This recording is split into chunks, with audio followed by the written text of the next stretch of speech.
Apalagi tanya saya, kenapa Gus terlambat? Mulai saya pulang gitu.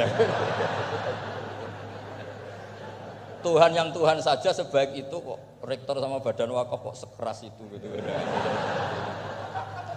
Jadi ini bukan gojlok supaya jadi orang yang dekat Allah gitu. Jadi ditanya, wa ma tilka biyaminika ya Musa? Kamu bawa apa ke sini? Yang di tangan kanan kamu itu apa? Nabi Musa jawabnya ya lucu ya sederhana. Ini tongkat Gusti. Tak pakai menggembala kambing, tak pakai ini itu. Bisa masih bilang dan lain-lain. Kayak laporan keuangan dulu, kalau susah nerangkan itu dan lain. Terakhir ditutup waliya fiha ma'aribu ukhra, dan masih ada lagi yang lain di depan Allah. Kamu lapor audit di badan wakaf, diterima enggak laporan lain tadi? Ini teman saya lama ini. Saya di UI itu sudah lama, cuma inginnya dikenal Allah, tapi sekarang malah dikenal rektor. Aduh repot agak. Saya dulu dari anak Profesor Zaini itu mulai 2000, tahun 2000. Dekat sekali dengan saya. Sering ke rumah saya, ke kontrakan saya karena diskusi tafsir. Dan saya ikhlas sekali tidak ingin dikenal rektor, badan wakaf siapapun. Karena keluarga saya itu, bapak saya itu wali. Jadi kalau wali itu kepinginnya dikenal Allah. Tahu-tahu diturunkan derajatnya, disuruh kenal rektor, kenal badan wakaf. Jadi ini ada pemakhlukan. Ya ada pemakhlukan. Turun dulu baru naik. Ya. Jadi saya artinya gini, saya di sini itu sohibul bait. Jadi tadi Mas Majdi itu keliru kalau nanti saya ngisi. Saya ini sohibul bait, nanti yang ngisi ini. Maksudnya seperti itu maksudnya. Jadi karena tuan rumahnya saya Pak Warsono. Ya, ini tamu ya. Tapi ternyata pemakhlukan itu penting. Di dalam ilmu tafsir diantaranya itu dikenal namanya tanazzulatul maula. Allah itu menurunkan martabatnya. Allah sebagai Tuhan tentu tidak pernah menghutang kita, tidak pernah merasa dikasih karena semuanya itu milik Allah. Tapi Allah untuk memotivasi orang amal itu ngendikan Allah mangzalladzi yuqridu waha qardan hasana. Siapa yang mau menghutangi saya? Allah itu tentu tidak butuh hutang kita karena kan semua milik kita itu milik Allah. Tapi supaya orang termotivasi amal, merasa superior, merasa heroik, saya mau menghutangi Allah, saya mau menolong Allah. Padahal Allah huwan nasir, Allah ni'mal maula wa ni'man nasir. Tapi Allah mengistilahkan dirinya intan suruwaha, jika kalian menolong Allah. Wahal yahtaju ilan nasri, tentu tidak, Allah tidak butuh pertolongan kita. Tapi itu tanazzulan. Allah yang Tuhan saja menurunkan derajatnya untuk komunikasi dengan manusia. Artinya kalau saya makomnya sudah fana, kenal Allah, saya juga ikhlas turun derajat kenal rektor gitu. Jadi itu insya Allah tidak masalah gitu. Ben sampean pernah dengar ilmu hakikat itu memang gitu. Jadi saya ini memang sudah sering cerita ke Pak Fajar, Pak Sadeli, Pak Junaid. Saya ini sudah daftar ingin jadi resi lah. Saya sudah nggak pernah keluar, saya di rumah ngaji. Tapi ngaji kalau ngaji terus ya. Saya belum pernah nggak ngaji. Satu hari minimal ngaji 4 kali. Ngaji fikih yang saya sering itu fikih karena Mbah Bahasa memang ahli usul fikih. Dulu pertama Profesor Zaini melibatkan saya ini cerita ke Mas Majdi itu gara-gara beliau itu profesornya itu sastra, adab, di Al-Azhar itu adab. Iya, Zaini. Orang tua dari rektor. Iya. Nah karena jurusannya adab, beliau memang pakarnya kalau menghaluskan bahasa. Tapi masalahnya di Quran kan banyak fikih juga, dan beliau cari ahli fikih. Singkat cerita, entah gimana ceritanya Allah yang mempertemukan ketemu saya. Nah kenapa kita butuh fikih, tidak sekedar kesusastraan atau ilmu adab? Karena ada tafsir atau fikih dalam Quran yang mau tidak mau harus difikihkan. Misalnya begini, wa antasma'u bainal ukhtain, kamu tidak boleh menikahi sekaligus mbak dan adiknya atau adiknya dan mbaknya. Jika Anda berpikir Quran itu hanya Quran, maka berarti apa boleh menikahi misalnya Sri dengan buliknya, Sri dengan budenya. Padahal tidak boleh juga. Tapi faktanya Quran hanya ngendikan wa antasma'u bainal ukhtain. Sebab itu zaman Rasulullah SAW sugeng itu nambahi wala binal mar'ati wa ammatiha wala binal mar'ati wa kholatiha. Juga tidak boleh menikahi Sri dan budenya atau Sri dan buliknya. Dan kebetulan Nabi itu tidak menambahkan wala binal mar'ati wa jaddatiha. Karena kayaknya itu nggak usah dilarang ya sudah lucu aja gitu. Masa kamu nikahi perempuan umur 17 terus minat mbahnya umur 70. Lah itu kalau sampai butuh dilarang ya Anda perlu berobat itu. Tapi kalau bulik kan kadang masih menarik. Orang-orang kayak gini itu misalnya nikah umur 17, buliknya cantik umur 30, minat enggak? Jadi artinya butuh dilarang untuk ndak minat tuh butuh dilarang gitu. Tapi kalau mbah Ngono kok ditakok. nah ngono kok ditakokno. Ini pakarnya. Ini tetangga saya orang Bojonegoro, dulu benderanya Profesor Zeni juga. Artinya andai kan tidak ada usul fikih ini mimbabi itlaqil ba'di wa iradatil qul. Meskipun usul fikih itu yang menginduk ilmu balaghah, ilmu ini itu. Jadi Allah menyebut benal ukhtain artinya diganti benal mahromain. Jadi ukhtain itu ibaratun atau itlaqul ba'di yaitu ukhtain mewakili kata mahromain. Dua perempuan yang punya hubungan mahram tidak boleh dinikah bersamaan untuk orang-orang yang poligami. Ini penting supaya semua tafsir juga gitu, lafat-lafat yang ada mahdzufnya. Itu kita jaga, baik itu secara keilmuan maupun secara fikih. Keilmuan misalnya begini. Orang yang dilaknati Allah, mala'anahu wa ghadiba alaihi. Di antaranya diteruskan wa ja'ala minhumul qiradata wal khanazira wa abadat tauhid. Lalu misalnya secara penelitian tidak pernah ada makhluk manusia yang dulu jadi kera. Tapi melihat ayat itu seakan-akan itu pernah ada periode atau kejadian di mana manusia itu dirubah jadi kera. Wa ja'ala minhumul qiradata. Mau tidak mau kita butuh perangkat ilmu lain yang namanya balaghah. Itu orang Jawa, itu kalau dilangkai kakinya itu hanya bilang kayak kera. Orang nggak sopan tuh katanya kayak kera. Tapi kalau dilangkai kepalanya langsung oh dasar ketek itu, dasar kera. Artinya dalam ilmu tasbih, kalau kemiripannya itu biasa itu masih disebut ka seperti. Tapi kalau mirip banget perilakunya itu kafnya dibuang. Sehingga orang yang tuli banget terhadap kebenaran Allah bilang summum bukmun umyun. Orang kafir itu summun, tuli misalnya. Bukmun ada bisu. Padahal faktanya mereka bisa mendengar, bisa ngomong, bisa bicara. Tapi saking tidak pernahnya mau mendengar kebenaran, di redaksinya summun, bukan kasumi tapi summun. Begitu juga di bab madh memuji. Kalau orang agak ganteng, mungkin saya kalau muji Mas Masdi hanya kalkomar, muji Pak Rektor paling ya kalkomar. Tapi kalau muji Nabi langsung komarun, anta samsun, anta bedrun, karena gantengnya kelewat, sehingga kaf tasbih sepertinya itu dibuang. Nah, andai kan tidak ada fakta manusia itu pernah dirubah jadi kera di era itu, andai kan itu nggak ada, kita sendiri juga nggak tahu. Kita masih bisa menganalisis dengan teori balaghah tadi, wa ja'ala minhumul qiradata kal qiradah. Mereka atau mislal qirodah, mereka dijadikan Allah laksana kera, tidak berakhlak, tidak beretika, tidak bermoral. Ini pentingnya ilmu balaghah, sehingga kita tidak perlu mengharuskan orang berkeyakinan dulu itu pernah ada orang manusia dirubah jadi apa? Kera. Nah misalnya ada yang berkeyakinan atau berpendapat memang itu pernah nyata, itu ngendikannya Rasulullah kemudian itu dihilangkan, hanya hidup 3 hari kemudian hilang sehingga nggak punya turunan. Jadi pilihan-pilihan dalam tafsir itu satu tentu riwayat, dua itu analisis balaghah. Nah, analisis fikih itu tidak kalah penting karena konstruksi Quran itu ada fikih yang sudah mapan. Seorang lagi ada fikih yang sudah mapan. Ketika Nabi Lut itu menyesali kaumnya itu lesbi dan gay, kelainan seksual. Itu Nabi Lut ngendikan haula ibanati hunna adharulakum. Kalau kamu ingin menyalurkan kebutuhan biologis Anda, ini ada anak-anak putri kami, hunna adharulakum. Itu lebih suci bagi kalian. Tentu fikih itu sudah mapan, maknanya dinikahi dulu dengan proses nikah yang sah. Nah, barokahnya fikih yang mapan ini Allah tidak cerita tafasilul umur, tidak cerita detail-detailnya. Sehingga salah sekali kalau kita sering bilang kita hanya kembali ke Quran. Itu tidak bisa karena Quran juga tidak berdiri sendiri dengan makna yang sebenarnya karena turun itu ada asbabun nuzul. Ini yang terakhir supaya ngasih pekerjaan kan jauh-jauh dari NTB. Ya kan bisa dimanfaatkan secara baik dan benar. Saya ini Sohibul Bait. Nah, enggak ini bukan guyon tapi memang betul harus begitu memang. Mau enggak mau. Sumpah misalnya. Orang itu kalau ditagih hutang atau ditegur itu masih ya besok saya bayar. Ditagih lagi kayak gak percaya, wawahi besok saya bayar. Jadi kata wawahi itu mesti menunjukkan emosi, tersinggung, sumpah. Sehingga suatu saat ada seorang khotib ini ngendikan, fawarobbis sama iwal ardi innahu lahakum mislama annakum tantikun.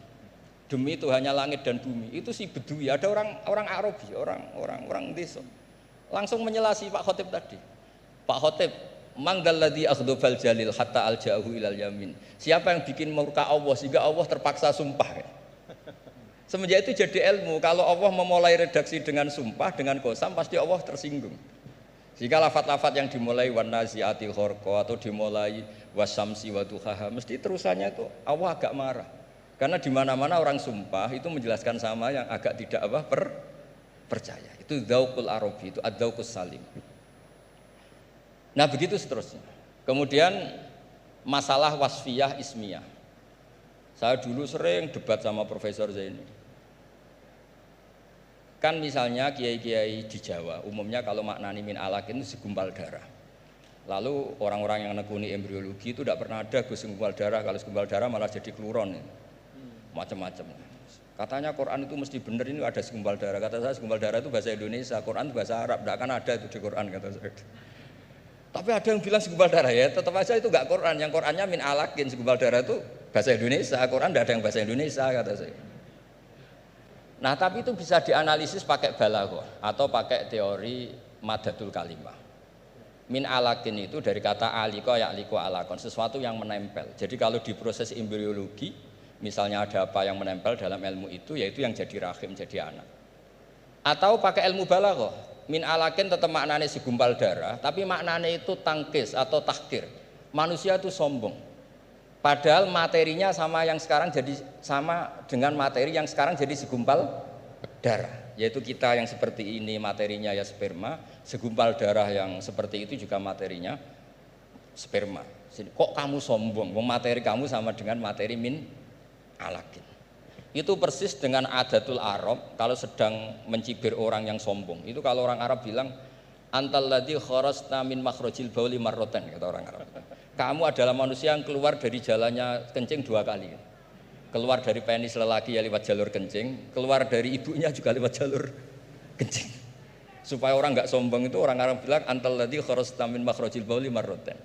Nah, min alakin itu dalam konteks itu karena begitu angkuhnya Abu Jahal, begitu angkuhnya kafir-kafir Quraisy, sampai diingatkan Allah ulang, kamu ini materinya min alakin, sejenis itu mbok yo jangan yatuho. Buktinya terusannya ayat kalla innal insana lihat manusia itu sungguh angkuh. Ya niki pun deal ya, jenengan harus sepakat saya ini Sohibul Bait sama Pak Warsono sama Pak Rektor, ini tamu yang diundang untuk ceramah tafsir. Kalau ndak berarti asawaha wa rasulah. Nggih, monggo Mas di sini. Terima kasih Gus. Jadi nanti kita balikin lagi ke Gus Baha ya. Tapi Gus, jadi begini, tadi beliau menyampaikan kan beliau ini min sulalatil aulia ya. Jadi kakek beliau itu adalah para aulia. Jadi aulia itu muhimmahnya itu adalah dikenal Allah gitu ya. Nah, kemudian beliau bilang bahwa tapi takdirnya sekarang masuk UI ini pengen dikenal Allah malah justru turun jadi dikenal rektor katanya. Tapi Gus itu menurut saya ya, jadi kalau kita bertarekatnya, nah kan sering ya ketika misalnya kita bicara tentang tarekat ya, tarekat itu dimaknakan taroki ya, taroki artinya naik gitu, jalan naik gitu ya. Akhir zaman nih Gus Baha ya dan bapak-bapak ibu, mungkin kita perlu juga bertarekat dalam makna tadani ya, turun. Jadi tarekat bukan hanya jalan naik tapi juga jalan turun. Karena bagi orang di akhir zaman ini kalau hanya tahu jalan naik dan tidak tahu jalan turun itu repot. Ya. Apalagi Pak Rektor dengan Kepala Badan Wakaf ya, atau para pejabat gitu ya, tahu jalan naik saja tapi nggak tahu jalan turun gitu ya. Jadi kalau belajar tarekat hanya ingin jalan naik gitu tapi nggak pernah belajar jalan turun, itu biasanya dekat-dekat turun tuh galau. Ya. Ya, jadi galau, bingung gitu gimana cara turunnya gitu ya. Dan memang dulu saya pernah naik Gunung Rinjani juga ya Gus ya, waktu masih mu'alimin dulu, masih sanawiyah aliyah, itu saya rasakan betul gitu bahwa naik gunung itu menantang, ya sangat menantang. Ya. Bahkan Gunung Rinjani itu ada masa di mana di tengah-tengah itu ada namanya Bukit Penyesalan gitu. Kenapa Bukit Penyesalan? Ya udah nyesel di situ gitu, mau balik udah jauh, mau terusin juga masih jauh sekali gitu di depannya. Itu Bukit Penyesalan, baina-baina. Tapi ternyata turunnya itu jauh lebih berat. Jadi kalau kita naik itu kan mengandalkan kekuatan otot ya. keluarkan energi untuk menggerakkan. Kalau turun itu kita menggunakan energi untuk menahan, dan itu jauh lebih berat. Ya, jadi menahan pada saat turun itu jauh lebih berat daripada ketika menanjak ya. Dan ya pada waktu itu ya saya kena musibahnya pada saat turun gitu ya. Jadi artinya memang bahwa dalam kehidupan ini kita belajar naik dan juga belajar turun. Jadi tarakat itu taroki wa tadanni gitu ya. Dan kalau sudah turun ada masanya juga naik. Jadi Gus Baha tadi kenal rektor, nanti kenal kepada Allah lagi, balik lagi kepada niat semula insyaallah. Nah, saya ingin sampaikan nih, beliau tadi sedikit sekali ya, dalam waktu yang sangat singkat, tapi itu menyampaikan hal-hal yang sangat penting ya. Saya nggak tahu nih, dipahami nggak apa yang beliau sampaikan tadi nih? Dipahami nggak? Mulai balaghah, kemudian madah. Ngerti nggak madah itu? Madah itu apa? Madah itu pujian-pujian ya. Bagaimana turuku ta'bir ya, asalibu ta'bir ya, bagaimana orang Arab itu mengungkapkan ya perasaan mereka, mengungkapkan harapan mereka ya, bagaimana mereka memilih diksi-diksi dalam komunikasi mereka, itu mewarnai Al-Qur'an. Jadi beliau ini tadi ketawa-ketawa ya, bapak-bapak juga ketawa-ketawa semua ya. Tapi yang disampaikan itu sudah bahan kuliah buat di Rosat Ulia itu, buat pasca sarjana itu. Ya, jadi alhamdulillah. Nah, silahkan nanti dielaborasi masing-masing. Tapi yang ingin saya sampaikan begini, ada catatan saya terhadap apa yang beliau sampaikan. Pertama, apa yang beliau sampaikan itu menegaskan ungkapan wa'tul buyuta min abwabiha. Masuklah ke rumah melalui pintunya. Kalau kita ingin belajar Al-Quran itu ada jalannya, ada pintunya. Tadi beliau sudah sampaikan, ada tafsir Al-Quran bil Quran, ada riwayat, kumpulan riwayat ya. Bahkan Al-Quran juga menegaskan sebagian satu sama lain itu saling memperkuat, saling membantu. Jadi kalau kita misalnya bertanya-tanya, waman a'rada an dzikri fa inna lahu ma'isyatan dhanka wa nahsyuruhu yaumal qiyamati a'ma. Kata zikri itu maksudnya apa gitu? Karena kata zikr itu kan dalam Al-Quran luas ya. Apakah zikr itu adalah zikrullah, subhanallah, alhamdulillah, wa la ilaha illallah. Sehingga ayat itu artinya siapa saja yang berpaling dari mengingat Allah, maka hidupnya akan menjadi sempit, akan sumpek, akan resah. Atau zikri di situ maknanya adalah Al-Quran. Ya. Sehingga artinya adalah barang siapa yang memalingkan dirinya dari pesan-pesan Al-Quran, maka hidupnya akan disorientasi. Bagaimana kita mengambil pilihan di antara dua makna? Nah, kita lihat. Qala rabbi lima hasyaratini amma wa qad kuntu basira qala kadzalika atatka ayatuna fanasitaha wa kadzalikal yauma tunsa. Lalu orang itu mengatakan di akhirat, ya Allah, bagaimana mungkin kok saya dibangkitkan dalam keadaan buta padahal di dunia saya melihat. Kemudian Allah mengatakan qala kadzalika, itu balasan yang setimpal, atatka ayatuna fanasitaha. Telah datang kepadamu ayat-ayat kami lalu kau lupakan. Nah, dari ayat ini maka ulama menafsirkan kata zikri. Oh, yang dimaksudkan dengan zikri itu adalah ayatuna, yaitu Al-Quran. Nah, ini yang disebut dengan Al-Quran yufassiru ba'duhu ba'duhu. Dia saling menafsirkan. Baik itu penafsirannya datang segera setelahnya, ataupun di ayat-ayat yang lain seperti yang Al-Mukarram Ki Haji Bahauddin sampaikan. Ada yang di bagian yang lain, baik itu secara nas, secara sharih ataupun secara dilalah, secara tunjukkan isyarat. Ketika misalnya Nabi Adam alaihissalam, Allah Ta'ala sampaikan fatalaqa Adam min rabbih kalimat. Allah Ta'ala memberikan, Adam menerima dari Tuhannya kalimat. Fataba alaih. Dengan sebab kalimat yang dia ucapkan itu, Allah ampuni dosanya, kekeliruannya. Apa kalimat itu? Oh, ada di ayat yang lain. Rabbana zalamna anfusana wa illam taghfir lana wa tarhamna lanakunanna minal khasirin. Itu pintu memahami Al-Quran. Tadi Gus Baha bilang sampaikan, ada pintunya.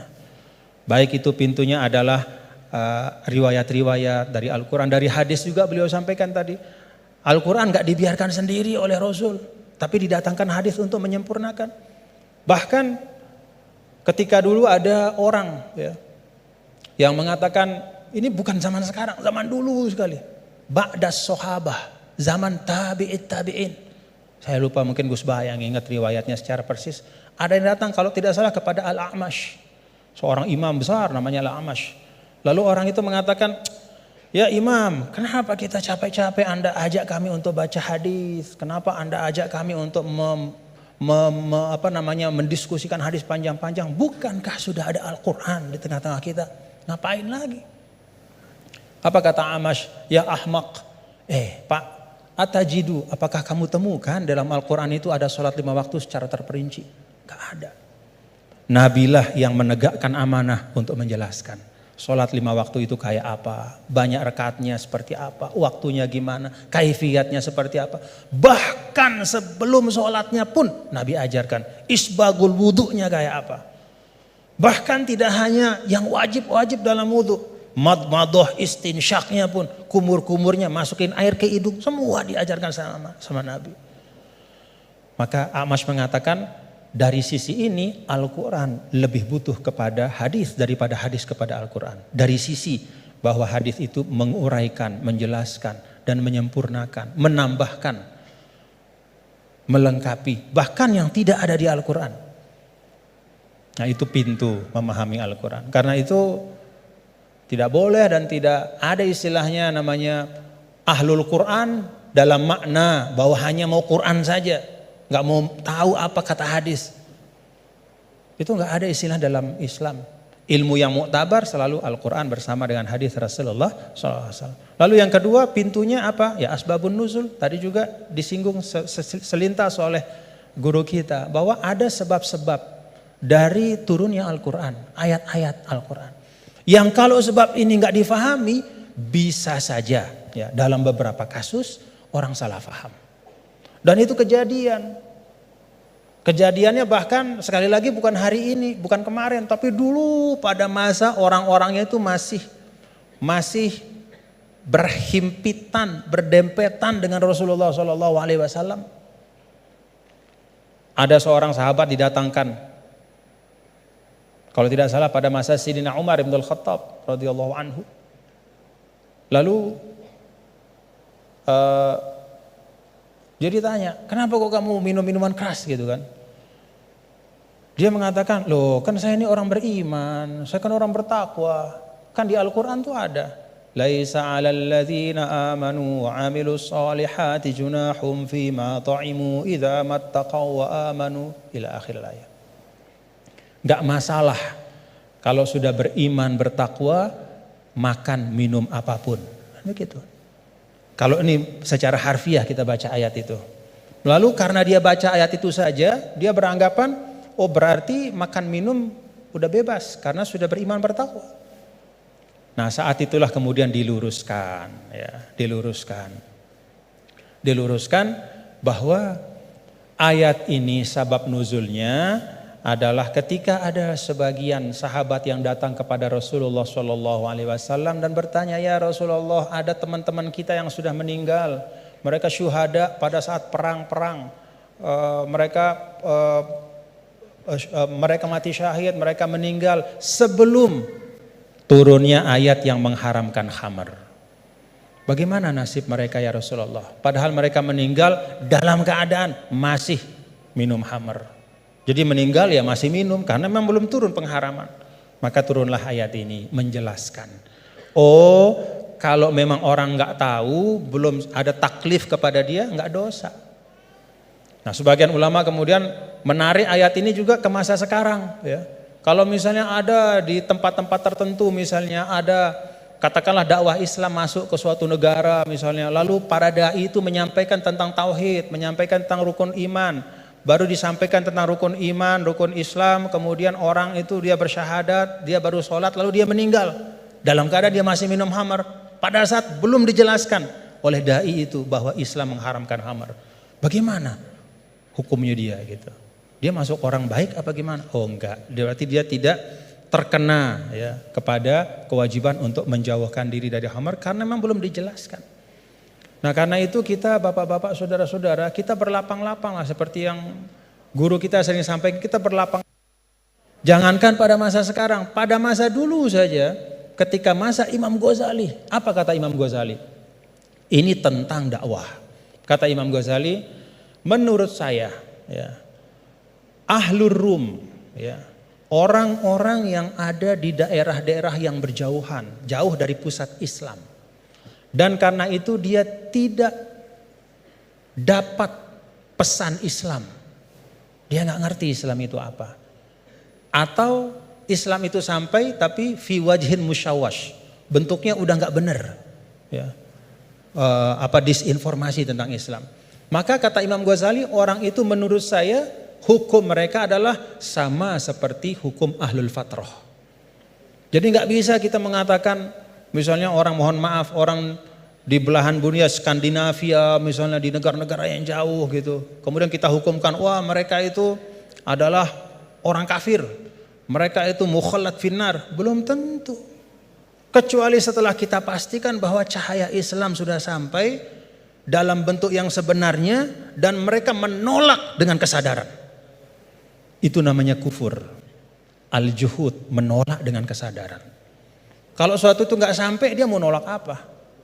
Atau kalau sesuatu itu sampai tidak dalam bentuk yang benar, dia nggak salah kalau nolak. Misalnya hari-hari dia dapat berita Islam agama teroris, misalnya nih dari medianya, itu aja yang dia konsumsi. Kita nggak punya dai ke sana karena nggak ada kita yang menguasai bahasa Skandinavia misalnya, nggak ada yang ngerti bahasa Finland, maka kita nggak pergi ke sana. Kita di sini saja di Indonesia, lalu kita hukumkan orang di sana di mana-mana hanya karena dia tidak la ilaha illallah Muhammadur Rasulullah berarti kafirun mukhalladun finnar. Enggak, belum tentu. Kata Imam Ghazali, bisa jadi itu ahlul fatrah. Nah, dengan itu maka kita lebih tenang di dalam berdakwah, tidak mendahulukan memvonis seseorang, sekelompok orang, tapi tausilud dakwah yang kita utamakan, menyampaikan itu yang diutamakan. Nah, tadi beliau menyampaikan itu tentang sabab nuzul. Dan yang ketiga yaitu ma'rifatul lughatil arabiyyah, itu pintu. Jadi pintunya itu yang pertama adalah riwayat-riwayat baik dalam Al-Qur'an, ayat-ayat Al-Qur'an maupun hadis, kemudian juga ijma' sahabat. Yang kedua adalah sabab nuzul kita faham. Dan yang ketiga itu mengerti, ya, masalikul Arab, ya, bagaimana cara orang Arab bicara. Karena itu juga sangat mewarnai bagaimana Allah Ta'ala ya menurunkan kitab suci Al-Qur'annya. Dan alhamdulillah bapak-bapak, saudara-saudara, kalau kita ada ketekunan, ya ini teman-teman semua ya, kalau ada ketekunan, ya seperti sekarang kita bisa menikmati ya. Kalau dulu misalnya apa yang disampaikan oleh Gus Baha itu hanya bisa dinikmati oleh para santri, ya di pesantren-pesantren, itu pun dalam halakoh-halakoh yang terbatas. Tapi alhamdulillah berkat UII ngaji bareng kita bisa menikmati hari ini mutiara-mutiara dan keindahan Al-Quran. Alhamdulillah. Saya balikin lagi kepada Gus Baha sebagai Sohibul Bait.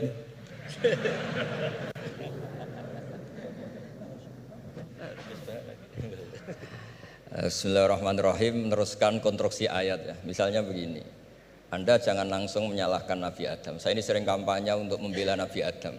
Karena banyak kiai yang cerita Nabi Adam itu salah melulu. Nanti kan kita di surga kan nggak perlu ngajukan kredit, nggak perlu punya istri cantik yang minta ke mall. Karena kelebihannya bidadari itu cantik, tidak minta belanja. Sudah gitu di madu juga nggak protes. Tapi kalau di dunia itu sudah minta belanja, di madu protes. Nah, jadi, tapi kenapa Nabi Adam akhirnya keluar dari surga dan kita menyalahkan hanya demi kepentingan supaya tadi punya istri cantik, tidak minta uang apa? Belanja dan boleh dipoligami mau maksudnya. Di konstruksi ayat itu tidak ditampakkan, tapi semua ahli tafsir tahu. Misalnya fadallahuma bihurur, setan menipu Adam dan Hawa dengan curang. Hurur itu nipu. Jadi kalau ngaji nipu itu mulai dulu itu ya gurunya setan itu. Jadi Nabi Adam itu di surga dengan penuh limpahan anugerah. Buah apa saja ada, makanan apa saja ada, enggak bayar. Tempat mewah leg juga enggak bayar. Kalau Anda di hotel leg sedikit aja bayarnya minta ampun. Akhirnya setan itu pura-pura nangis. Nangis terseduh-seduh.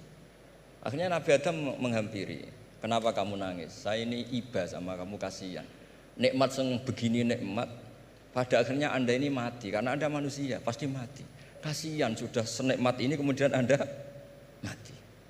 Pura-pura nangis, jadi lama ya nangis, acting itu. Akhirnya Nabi Adam tanya, lalu solusinya gimana? Terus setan tinggal numpangi. Hal adulluka ala syajaratil khuldi wa mulkil la yabla. Kamu mau tak kasih vitamin makan pohon khuldi? Nanti kalau kamu makan itu terus abadi. Jadi terus setan Nabi Adam mulai ragu ya, tapi Allah melarang. Melarang saya makan pohon khuldi itu, syajaratul khuldi itu. Kamu tidak usah cari tafsirnya, itu anggur, apa ketela, apa duren, itu namanya orang kurang penggawean itu. Itu gak penting. Ketika Allah tidak menjelaskan detail itu berarti detailnya itu tidak penting. Kamu sok penting nyari itu apa itu. Allah saja tidak menjelaskan, kok kamu yang manusia mau menjelaskan. Akhirnya Nabi Adam tanya, apa betul Allah itu melarang saya makan itu? Terus Allah cerita wa qasamahuma inni lakuma laminan nasihin. Terus setan itu cerita, demi Allah saya tahu info terbaru bahwa sekarang enggak apa-apa. Jadi hukum terbaru itu. Singkat cerita Nabi Adam makan. Ketika makan berarti setan salah karena menipu Nabi Adam, Adam salah karena makan pohon khuldi tadi. Apa yang terjadi? Allah manggil Nabi Adam. Adam, kenapa kamu makan itu? Bukankah pohon-pohon yang lain, buah-buah yang lain itu cukup? Kenapa kamu makan yang saya larang itu? Terus jawab Nabi Adam ini yang unik, yang kita harus bela Nabi Adam ila yaumil qiyamah. Wa izzatika ya Rabbi ma adzunnu anna ahadan yahlifu bika kadziban. Demi kehormatanmu ya Allah, ketika engkau disebut oleh setan, saya tidak pernah mengira ada orang berani mencatut nama engkau kemudian dia bohong. Loh, ini contohnya Pak Fajar ini. Sama temannya yang paling sering bohong itu dia nggak percaya, tapi meskipun sering bohong kalau dipanggil Pak Rektor, ngecek ulang apa enggak? Kalau kalimatnya dipanggil Pak Rektor, pasti nggak ngecek ulang. Meskipun teman yang sering bohong pasti langsung nyari Pak Rektor. Saya misalnya sebagai murid Mbah Maimun punya teman yang sering bohong sekalipun, terus bilang Gus dipanggil Mbah Maimun, pastilah langsung ke sana. Karena disebut nama itu orang sudah tidak berpikir jelimet. Ketika engkau disebut ya Allah, saya tidak pernah ngira ada orang mencatat nama engkau, kemudian dia bohong. Sehingga Allah itu haru sama Nabi Adam. Makanya Nabi Adam itu diusir. Ini meneruskan ayat yang dibaca Mas Masjid tadi. Diusir tapi disangoni. Dam, secara prosedur hukum kamu harus saya usir karena kamu melanggar. Tapi tak sangoni, lucu kan? Tak sangoni. Kamu baca ini ya. jadi unik. Makanya ayatnya fatalaqqa Adamu mir Rabbi, bukan kreasinya Nabi Adam. Kalimat itu bukan kreasi Nabi Adam, tapi hadiah sama Allah. Ini kamu secara laturan tak usir, tapi tak sangoni, ini dibaca nanti. Tapi Nabi Iblis tidak disangoni, karena memang dia penipu betul. Sudah gitu akting pura-pura nangis, pura-pura ini itu, jadi benar-benar penipu ulung. Makanya sekarang pun kalau penipu itu memang harus sopan, harus nangis, itu cara untuk karena sanatnya penipuan memang begitu, sanat awalnya memang begitu, pura-pura nangis terus pura-pura itu. Jadi itu memang cara paling efektif untuk apa? Nipu. Ada sanatnya. Nah, lalu kenapa ada hadis mangqala la ilaha illallah dakhalal jannah? Ini terakhir terus nanti Mas Masdi ngendikan terus doai sekalian. Perintah sohibul bait, bukan permintaan, perintah. Perintah itu bukan berarti tidak sopan. Memang bahasa Indonesia itu gitu. Permohonan itu mesti diabaikan. Kalau perintah itu agak tegas. Bukan masalah. Jadi begini. Saya ulang lagi konstruksi ya, konstruksi ayat fadallahuma bihurur. Kenapa mangqala la ilaha dakhalal jannah? Itu unik. Kalau kita baca hadis, ada orang itu pendosa, salahnya sudah minta ampun. Sama Allah dipanggil, ini hadis musnad, riwayat musnad Ahmad dan banyak riwayat yang lain. Dipanggil, fulan kamu ke sini. Kamu lihat itu apa? Bok Gusti. Berapa? 99. Per bok itu maddul basor. Sepanjang mata melihat itu isinya dokumen kesalahan dia. Jadi nggak kayak yang di pengadilan itu hanya beberapa tumpuk. Itu sepanjang dia lihat itu kesalahannya dia. Sepanjang dia melihat. Sudah gitu jumlahnya 99. Ya dia putus asa, dia tidak akan masuk surga. Kemudian sama Allah, sudah kamu tenang saja. Diambilkan bok kecil, kecil sekali, paling sak bok jam tangannya. Dah, innaka lan tuzlamal yaum, kamu tidak akan terdolimi. Kenapa Gusti? Ini kamu punya kebaikan ini kecil sekali. Ya apa efeknya Gusti? Kan nggak ngefek kesalahan seperti itu. Kemudian bandingannya hanya kebaikan sekecil itu. Udah kamu tenang aja. Setelah ditimbang, box 99 yang jumlahnya Maddul Basor kira-kira 3 kilo sama satu wadah jam kecil, ternyata setelah ditimbang itu menang yang 1 jam kecil. Karena isinya la ilaha illallah. Malaikat itu gak berani. Kamu berani, ada namaku kemudian kamu abaikan. Saya dipanggil 1000 mahasiswa UII sama satu Pak Rektor, Pak Fajar. Kemana arahnya? Ke satu rektor apa ke 1000 mahasiswa yang manggil? Pak Rektor, kan ini urusan nasib. Nah ini cerita. Malaikat yang nimbang Pak Warsono itu diprovokasi sama malaikat yang lain. Kamu berani nggak mempertimbangkan kata Allah di situ? Wah ya tidak berani. Nah, itu disebut fala yaskulu ma'asmillahi ta'ala sayun, dibandingkan asma Allah itu tidak ada yang bisa ngungguli. Nah, di sini terus para torekot, para apa konwiridan Allah. Tapi karena kita ini sekarang sudah tidak ngaji malah tanya, gunanya apa sih muni Allah? Lu nyebut pangerane orang gunane. Oh, ini sedang nyebut Tuhannya kok kamu tanya gunanya apa? Kamu tak kasih uang aja tidak pernah tanya gunanya uang ini apa? Pas dijak wiridan tanya, gunanya apa sih? Oh, dasar orang aneh. jadi logis. Nah, Nabi Adam juga sama, ketika disebut asma Allah itu enggak mikir yang lain, apa setan itu penipu apa enggak, sudah grogi yang manggil Allah langsung. Nah, makanya saya mohon kenapa kita memahami mangkana akhiru kalamihi Allah la ilaha illallah dakhalal jannah. Karena dengan itu malaikat enggak berani macam-macam. Jadi nanti kalau Anda ketemu malaikat tukang hisab, ayo silahkan abaikan nama Allah.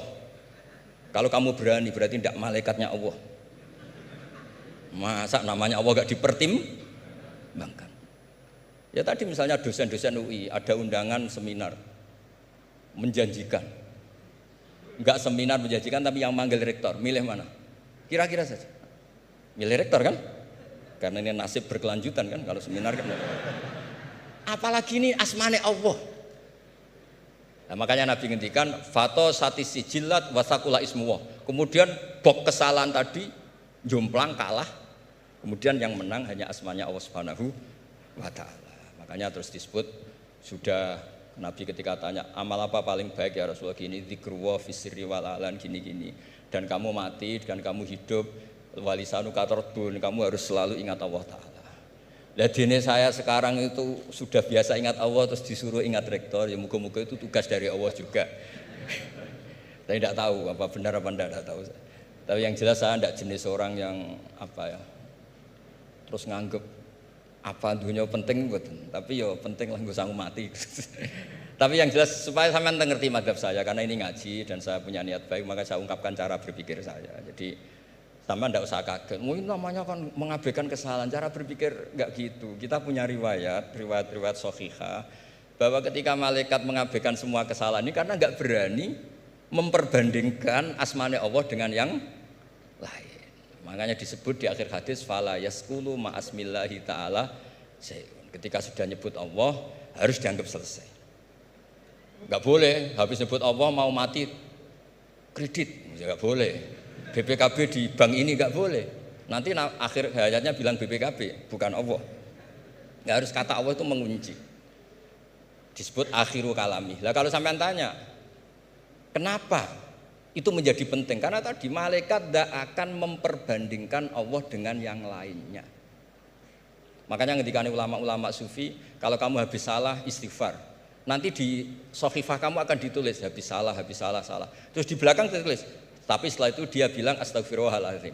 Nanti malaikat tinggal aja kamu teror. Kamu mempertimbangkan Allah apa yang itu?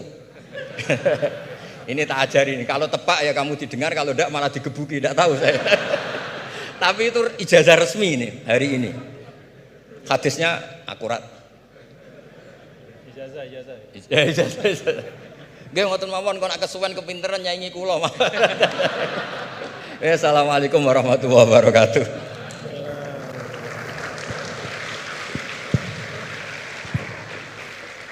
Terima kasih karena saya diminta untuk mengakhiri, ya saya ingin menyampaikan dua hal saja. Pertama, saya garis bawahi yang beliau sampaikan baru, bahwa kalau Allah tidak berepot-repot ya dan tidak mendetil-detilkan sesuatu ya berarti itu tidak terlalu perlulah ya. Jadi jangan kita sok merepot-repotkan diri ya mendetil-detilkan sesuatu yang Allah Ta'ala justru tidak detilkan. Nah artinya apa? Ya memang letakkan sesuatu pada tempatnya dan itu menurut saya juga yang sering beliau sampaikan ya, bahwa dengan meletakkan sesuatu pada tempatnya itulah menjadi asas kebahagiaan. Ya, jadi kalau kita tahu menempatkan sesuatu pada tempatnya, ya kita akan lapang-lapang saja ya, menyikapi nikmat, musibah dan segala macam. Nah,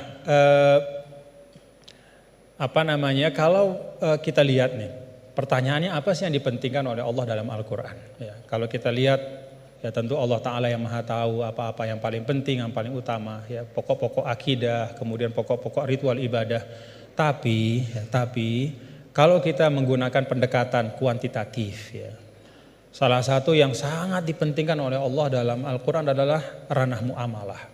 Jadi ranah muamalah itu luar biasa dipentingkan oleh Allah dalam Al-Quran. Ya kalau kita lihat misalnya dari sisi panjang pendeknya ayat saja, 282 Al-Baqarah itu ayat paling panjang dalam Al-Quran adalah tentang transaksi hutang piutang. Ya itu muamalah. Dan salah kalau kita misalnya menanggapi atau mempersepsi bahwa urusan utang piutang itu urusan dunia belaka. Enggak. Ya buktinya Gus Baha tadi nyampaikan beberapa hal tentang utang piutang dalam mengaji barang ini. Berarti sesuatu yang penting. Nah dalam ayat itu juga disampaikan di akhir ayat tentang hutang piutang itu apa? Wattaqullah wa yu'allimukumullah. Wattaqullah wa yu'allimukumullah. Jadi bahwa muamalahmu, transaksi keuanganmu, hutang piutangmu, hal ihwal tentang keuangan itu menyangkut takwa juga gitu. Itu menyangkut takwa juga. Itu bagian dari ekspresi bertakwa kita. Hutang yang benar, menulis dengan baik, membayarnya juga dengan baik, berhutangnya pun kalau memang betul-betul butuh dan seterusnya.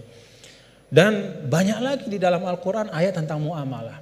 Nah saya sering sampaikan ya, bapak-bapak saudara, kalau kita misalnya menggunakan pembagian yang walaupun kita bisa perdebatkan lah ya tentang validitasnya 100%, tapi ada pembagian yang sederhana oleh para ulama. Pertama, dalam Islam itu ada disebut dengan ruang akidah ya. Yang kedua ruang ritual ibadah dan yang ketiga adalah ruang muamalah. Semuanya itu tentu dalam makna semuanya hidup adalah ibadah, tapi kalau dibagi ruang akidah itu terkait dengan rukun-rukun iman kita, keyakinan-keyakinan pokok. Itu sifatnya tauqifi, enggak boleh dikreasikan. Jadi apa yang Allah Ta'ala sampaikan, yang berikan ya seperti tadi disangoni Nabi Adam, fatalaqa Adam berkalimatin fataba alaih. Ya Rabbana zalamna, ya itu sudah sangon dari Allah. Ya iman itu ya kayak begitu. Kita disangoni, diberikan, ditegaskan, dibatasi. Lalu ritual ibadah juga sama, sifatnya tauqifi. Nah pada saat muamalah itu sifatnya beda. Sifatnya itu ijtihadi ibada'i. Jadi sifatnya itu kita dikasih prinsip oleh Allah, ruang muamalah kehidupan ini, namanya sosial, politik, budaya, ekonomi, ya, kita diberikan prinsip, tetapi perinciannya itu diserahkan kepada kita. Bagaimana kita memprosesnya supaya bisa menghadirkan kemanfaatan dan kemaslahatan untuk semua, tanpa menghilangkan prinsip-prinsip itu. Nah jadi kalau kita dalam konteks misalnya yang beliau sampaikan tadi, ya semua hal-hal yang ada ini selain daripada akidah dan ritual ibadah itu kan muamalah. Maka prinsipnya adalah kita saling melengkapi gitu. Dan saling mengisi dalam kebaikan. Nah, kemudian yang kedua, yang terakhir, ulama juga mengatakan begini. Ketika kita belajar Al-Qur'an, maka kita juga belajar tentang lawazimul makna atau lawazimul faham. Ada satu kefahaman dari ayat.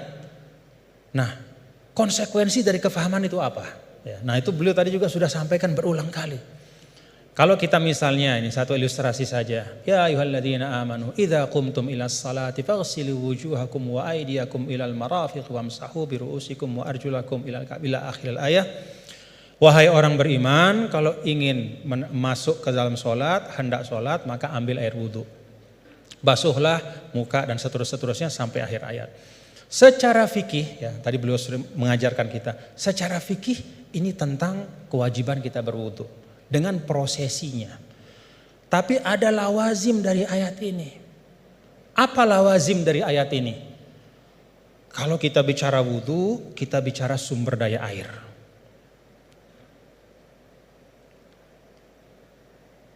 Kita bicara tentang wudhu, kita bicara tentang ekosistem kehidupan.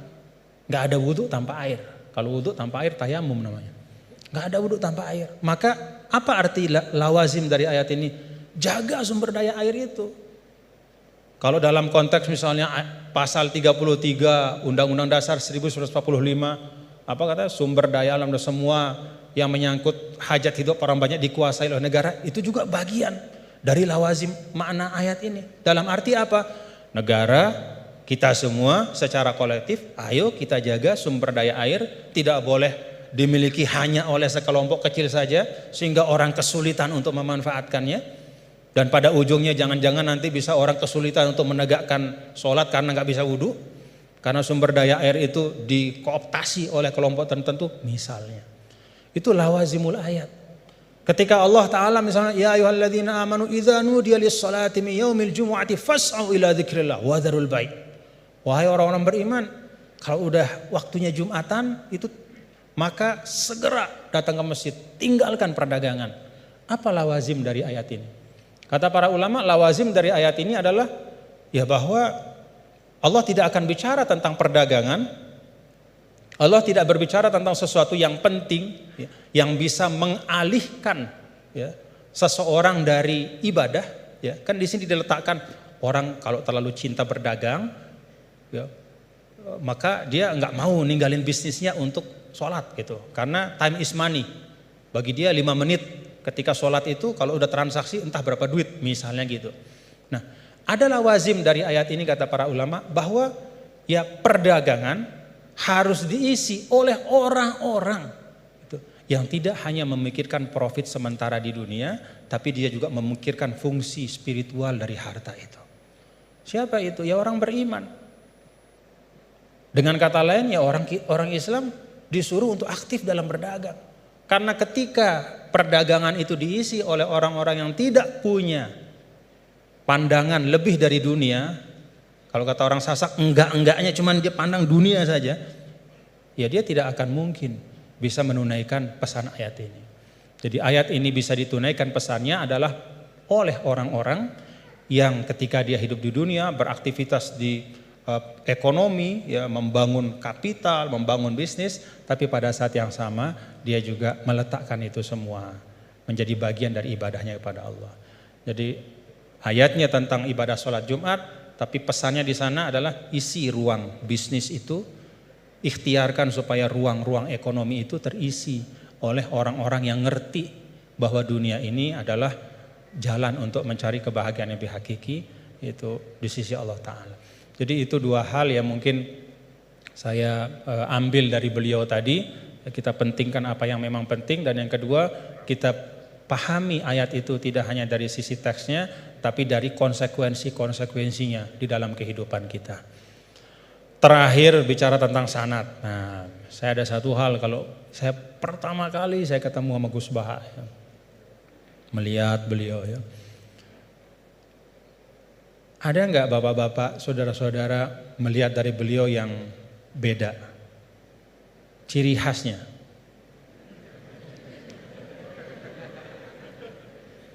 Ciri khasnya beliau itu gini. Tapi hari ini ikroman li rektor, jadi rambut enggak kelihatan beliau. Nah, karena beliau ini adalah keturunan dari aulia, dari Lasem ya, dan salah seorang dari Masyayikh di Lasem itu adalah sahabat dari kakek kami dulu, Mbah Maksum Lasem. Ya, beliau bersahabat dengan Nini Da Maulana Syekh Tuan Guru Kiai Haji Muhammad Zainuddin Abdul Majid. Itu biasanya perilaku Lasem itu ada sanatnya gitu ya. Jadi saya lagi mikir-mikir ini naruh topi begini tuh ada sanatnya enggak beliau? Ya, kita mau tahu dari beliau ya. Ala kulli hal, bapak-bapak saudara, terima kasih Gus atas ilmu-ilmunya dan silaturahim kita pada pagi hari ini. Mudah-mudahan bisa terus bersilaturahim dalam kebaikan, dan kita doakan beliau selalu disehatkan, diafiatkan oleh Allah Subhanahu wa taala. Ya, cara gampang buat kita mendoakan diri kita itu doain orang lain ya. Itu resep yang paling gampang. Jadi kalau kita doain diri kita ini kan belum tentu terkabul. Tapi kalau kita doakan orang, malaikat yang mengaminkan doa kita dan mengatakan untukmu seperti yang kau doakan. Jadi kalau resep supaya dapat sesuatu, doakan orang lain dengan sesuatu itu. Kita doakan mudah-mudahan Gus Baha sehat walafiat dan kita semua diberkahi Allah Ta'ala. Wallahul muwaffiq wal hadi ila sabilir rasyad wa huwal muwaffiq ila aqwamit thariq. Lunas maaf apabila banyak khilafan, kekeliruan. Assalamualaikum warahmatullahi wabarakatuh.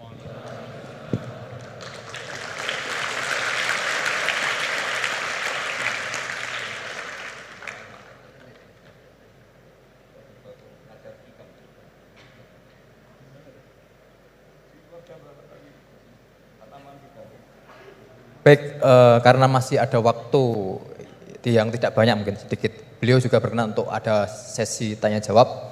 Mungkin nanti akan ada maksimal 3 penanya dari mungkin sebelah kiri, kanan, tengah kemudian kanan. Silahkan 3. 1 dari kiri, ya yang dekat tiang silahkan. Silahkan berdiri untuk meminta mic dari panitia. Ya singkat ya. Assalamualaikum warahmatullahi wabarakatuh. Ya menarik pemaparan dari guru kita semua terkait dengan Islam harus membahagiakan. Yang pertama tafsirnya adalah sekarang ada paham materialisme itu juga menawarkan kebahagiaan, paham hedonisme juga menawarkan kebahagiaan, paham liberalisme itu juga menawarkan kebahagiaan. Jadi Islam bahagianya itu mungkin kita bisa menilai diri kita masing-masing. Hari ini paham apa yang kita pakai untuk bahagia? Apakah betul-betul Islam konsepsi atau Islam yang sudah berkembang jadi modernisme dengan kombinasi kapitalisme, liberalisme, kemudian hedonisme, kemudian yang saya sebutkan tadi di depan. Jadi tafsirnya ayat ini menurut modernisme sekarang kemudian dikaitkan dengan penjelasan tadi. Kebahagiaan itu Islam membahagiaan. Orang sekarang dengan duit sehingga monetisme menuhankan duit di mana-mana. Oleh karena itu Islam melakukan revolusi akidah. Bagaimana kembalikan kepada Allah Subhanahu wa taala sebagai satu-satunya yang memberikan kebahagiaan. Sehingga revolusi yang dilakukan kita sekarang apakah bisa dilakukan dengan revolusi takwa? Ali Imran 102. Ya ayyuhalladzina amanu taqwa haqqa tuqatih wa la tamutunna illa wa antum muslimun. Allah memanggil kepada orang beriman yang diakui imannya untuk bertakwa dengan sebenar-benar takwa, menjadi iman yang disamakan dengan kekasih Allah, wali Allah, dan kemudian kalau tidak mati dalam keadaan Islam, yaitu iman yang terdaftar seperti Gus Baha sampaikan tadi, dia punya 1 kalimat tapi berharga sekali, itu iman yang terdaftar, yang murni tidak kesyirikan. Pertanyaannya adalah bagaimana revolusi takwa kita buat untuk melawan revolusi industri hari ini yang sudah membuat orang tertipu. Sebagaimana Gus Baha sampaikan, banyak orang tertipu, setan ahli tipu dengan lemah lembut, kasih sayang, dengan duit, ya, sehingga bagaimana kita menghadapi tipuan-tipuan dunia seperti sekarang lewat revolusi takwa yang kita buat dan bagaimana bentuk konkretnya, metodologisnya. Mungkin itu saja. Terima kasih. Assalamualaikum warahmatullahi wabarakatuh. Waalaikumsalam. Berikutnya penanya kedua dari tengah. Oh ya, silakan Mas Pade.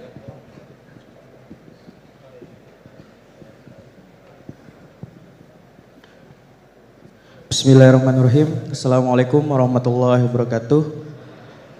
Sebelumnya terima kasih saya ucapkan kepada Pak Bajar sebagai moderator telah mempersilahkan saya dan memberi kesempatan. Sebelumnya saya memperkenalkan diri, saya Engki Kurniawan dari mahasiswa Prodi Ekonomi Islam Ukan 2020. Tanpa mengurangi rasa hormat kepada Al-Mukarram Tuan Guru dan Gus Baha, saya ingin mempertanyakan yang tadi sempat disinggung di awal, yaitu tentang tadayun ma'kus, tentang kekeliruan dalam beragama. Gitu. Kita tahu sekarang bagaimana tentang perkembangan teknologi yang menyebabkan informasi-informasi itu berkembang secara masif mengenai agama-agama gitu, tentang pelajaran-pelajaran dan tafsir Al-Quran gitu. Yang kita tahu tadayun ma'kus ini tentang bagaimana orang-orang menyampaikan yang kurang penting di atas sesuatu yang penting gitu.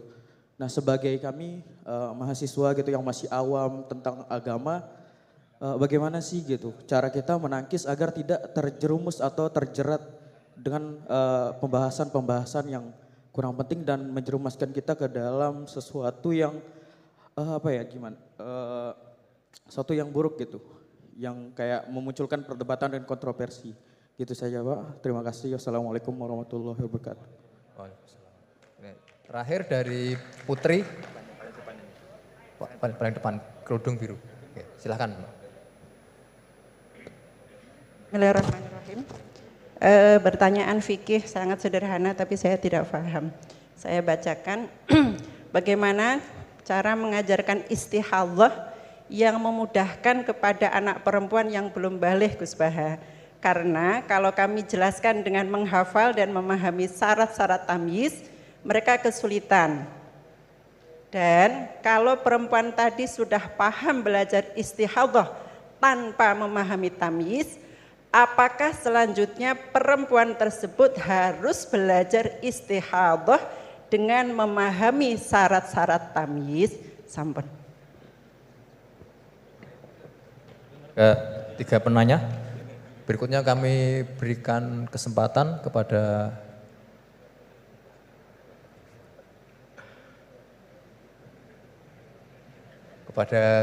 Gus Baha untuk menjawab. Di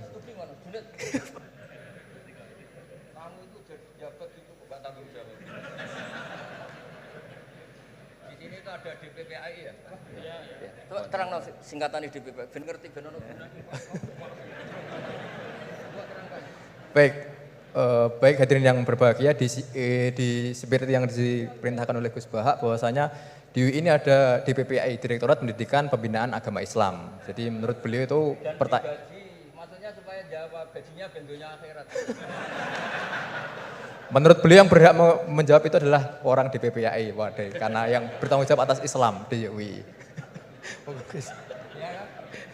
Ini tak bantu.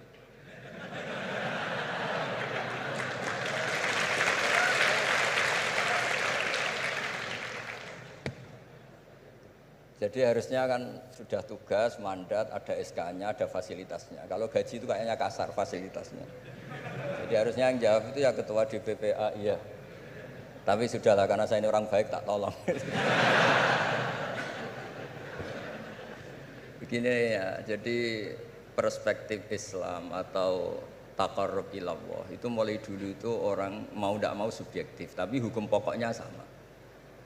Misalnya orang mencintai Allah, ada yang saking mencintainya itu tidak pernah nyebut Allah. Ada wali itu mencintai Allah tidak pernah nyebut Allah. Karena dia takut ini nama sakral, jangan-jangan dilecehkan. Imam Malik itu pernah ada seorang pengemis datang, ya Imam Malik saya minta uang. Imam Malik jawabnya itu, saya tidak punya uang, baru tidak bawa uang, juga tidak punya uang. Kamu besok ke rumah saya atau nanti ke rumah saya, tak kasih uang. Terus diberi nasihat sama temannya. Halla itu mbok yawa Anda ngomong rozaqakallah. Ya, semoga Allah memberi rezeki kamu. Jawabnya Imam Malik itu apa? Saya masih hafal teksnya. Fa ana ujillu ismallahi ta'ala an askura indaman yakrohu sama'ahu, ada yang baca sima'ahu walau dimna jumlatin. Saya tidak mau nyebut nama Allah pada orang yang nggak suka nama itu, meskipun tuh hanya secara apa itu eksplisit. Artinya kalau ndongakno ku serang di dhuwit, njaluk dhuwit kok kei donga kira-kira itu. Wong saya mintanya uang kok dikasih apa? Doa. Jadi kadang-kadang orang cara mencintai Allah itu, lah ya bagi pengemis tadi rozaqakallah itu maknanya kan enggak mau memberi kan? Doa tadi kan disimpulkan enggak mau memberi. Sama seperti kita di Jawa ada keponakan misalnya mau mondok pamit padenya, kata padenya, ya wis le tak sangoni slamet, ya sudah tak sangoni slamet. Slamet ndonga tok gak modal agak tunggale. Nah, berdoa saja tanpa modal. Nah, Sayyidina Umar radhiyallahu anhu itu diantaranya orang yang meriwayatkan hadis Innallaha ta'ala kallafani an asrifa an du'a. Allah memaksa saya, menugaskan saya supaya tidak semuanya itu dikonsultasikan kepada Allah Subhanahu wa taala. Sehingga banyak kiai kalau ada orang potongan rai mustajab, wajahnya itu tidak meyakinkan mustajab doanya. Iya saya ini miskin, utang saya banyak. Enggak akan diijazahi disuruh doa atau duha atau baca waqiah. Karena sekali itu dipraktekkan dan kita tahu potongan gak mandi, itu nanti nyalahkan institusi doa. Jute saya duha juga tetap miskin, saya doa juga tetap miskin. Daripada Allah disalahin mendingan pon sing kerja tenanan. Sayyidina Umar ketika ada orang minta uang dan minta doa, Kamu harus kerja yang serius. Fa innas sama ala tumtiru daban, langit tidak akan menghujankan apa? Emas. Jadi di mana-mana mencintai itu ekspresinya macam-macam. Ada ulama yang saking senangnya umatnya Nabi senang silaturahim. Ada ulama yang saking senangnya umat Nabi gak suka silaturahim dengan arti berkunjung karena itu dianggap mengganggu.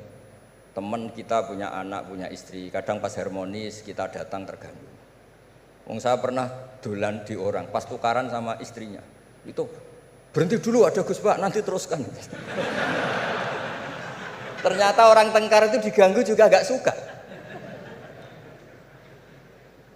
Jadi tiket, cek, ono Gus Pak, kok terus no. Jadi ternyata orang bertengkar juga gak mau diganggu. Setelah itu tak tanya, tadi diteruskan tengkar aja, materinya lupa Gus. Materi untuk nyerang istrinya lupa. Nah begitu juga zaman Rasulullah SAW. Banyak sahabat yang saking senengnya Nabi sering sowan istifadah. Ada yang saking senengnya Nabi nggak sowan, takut ganggu. Nabi punya keluarga, punya anak, punya istri. Ada yang saking senengnya Nabi kalau ketemu Nabi itu melihat wajahnya sampai dia tahu detail wajah Nabi kayak apa, rambutnya kayak apa. Ada juga yang sama sekali ditanya, sifli wajah Rasulullah, tolong ceritakan ke saya wajah Nabi itu kayak apa. Saya tidak pernah melihat wajahnya Nabi. Loh, Anda ini sahabat masa tidak melihat wajahnya Nabi? Ijlalan rasa kalau ketemu beliau itu hormat sekali sampai gak berani menatap mukanya. Sama-sama seneng tapi ekspresinya beda. Saya kalau ngaji usul fikih di pondok saya sering cerita fal yukrim dhaifahu fal yukrim jarahu, itu Islam hanya memerintahkan ikram, memuliakan, tapi prakteknya beda-beda. Di kampung kamu ketemu tetangga tidak tanya itu sombong, tapi kalau di kota ketemu tetangga tanya namanya kepo, dianggap ganggu privasi. Sama-sama maknanya ikram. Ibnu Abbas itu kalau sholat cepatnya bukan main. Katanya seneng Allah, munajat lah, kok seneng cepat, berarti gak begitu seneng. Tapi Ibnu Abbas kebalik cara tanya, kenapa kamu kalau sholat cepat? Setan nata-nata mau goda saya, ternyata saya selesai, jadi kecelik dia. itu juga ilmu. Ya artinya cara itu tidak usah distandarkan gitu. Ya monggo lah, sementing ada sanadnya. Ada apa? Ada sanadnya. Ya saya seperti datang ke sini itu mungkin bagi Anda bagus. Wah Gus Pak kersorawo alhamdulillah. Jari santriku, waduh gak ngaji meneh diganggu wong UII. Jadi Anda statusnya bagi saya pengganggu. Nah, itu juga yang terjadi di tafsir. Wasab'atin idza raja'tum. Ada pelanggaran tertentu di puasa, itu kafarohnya itu fasyamu salasati ayamin fil haji wasab'atin idza raja'tum. 7 ketika kamu pulang. Itu kata Abu Hanifah, 7 hari ini boleh dilakukan di kawasan Mekah. Asal selesai haji sudah. Tapi bagi Imam Syafi'i pulang itu harus sudah sampai rumah. Sekarang saya beri pertanyaan, ketika Pak Fajar ini acara selesai, terus dia pamit saya pulang, Gus saya tak pulang. Bagi saya dia sudah pulang, meskipun masih di jalan. Tapi bagi istrinya istilah pulang kalau sudah sampai rumah. Lalu idza raja'tum itu pulang itu menurut siapa? Mas Majdi nanti ketika sudah pamit di bandara kita bilang sudah apa? Pulang. Tapi kata istrinya belum. Sama-sama istilahnya wasab'atin idza raja'tum. Ada kiai itu tidak pernah mikir Islam sama sekali. Sebenarnya sama Islam bukan main, tapi gak tahu mikir Islam. Tak tanya Islam agamanya pangeran Gus, mbok pikir keliru, ono sing duwe. Islam itu milik Allah, ya, mesti diurus sama Allah. Tidak usah kamu pikir. Allah sendiri nanti yang ngatur Islam. Ternyata saking tawakalnya nggak mikir. Ya ada juga yang mikir Islam semangat malah keliru saking semangatnya. Ya macam-macam. Sama-sama mencintai Islam. Coba kalau kamu seneng sama anak-anak, anak kamu main pakai motor atau pakai ontel. Pilihannya 2. Kamu peduli, ayo kawal nanti kalau jatuh, ayo kawal sama pembantu ini nanti kalau jatuh. Itu ya bukti cinta. Ada enggak? Sembarno ae wis pinter. Anakku wis pinter, nak tiba tangi dhewe, anakku sudah pinter kan. Itu juga penghormatan pada anak. Jangan kira makna seneng itu harus terbentuk satu versi. Seneng anak ya nak dolan dikawal. Ternyata yang membiarkan juga bentuk penghormatan bahwa anak ini sudah mandiri. Ya, terus yang masalah istikhadah itu masyhur itu di riwayat Hamnah binti Jahsh. Hamnah itu haidnya melebihi hari wajar. Terus sama Nabi sudah kamu saya haidkan sesuai tanggal yang sebelum kamu kena penyakit ini. Itu kamu anggap haid, lainnya kamu anggap istikhadah. Itu itu istikhadah paling gampang. Ikuti saja fatwanya Imam Syafi'i. Jadi misalnya Januari kok 6 hari, Februari kok sampai terus mulai ada penyakit sampai 1 bulan keluar darah, Maret keluar darah, itu kata Imam Syafi'i ngikuti riwayat tadi, sudah kamu fatahayadi, terus sitata ayam, sabata ayam, terus Nabi ngendikan kamu menghaidkan seperti bulan-bulan sebelum kena penyakit istihadah itu. Lainnya di istihadahkan. Itu namanya rudat ilal adat. Jadi supaya ndak ribet pakai tamyiz diukur. Ini darah ini lebih kuat dibanding ini, yang lemah ndak kayak yang sing tukang delok ya sapa gitu. Apalagi yang ditanya itu lelaki gitu tuh. Nah, itu kan ya agak repot lah, cobalah agama ini tidak perlu repot-repot seperti itu. Jadi ini sebagai senior saya kasihan sama Pak Junet ini. Harusnya beliau nanti yang kena hisab pasti Pak Junet. Jabatannya mau, tanggung jawabnya nggak mau. Ya tapi kebetulan ada orang baik di sini ya, alhamdulillah saja. Kalau ketemu saya tuh cium tangan bolak-balik, tapi niatnya kayaknya mau supaya saya mau backup gitu. Nah ini yang satu pertanyaan Mas Wasdi ini, masih kan 3, saya jawab 2.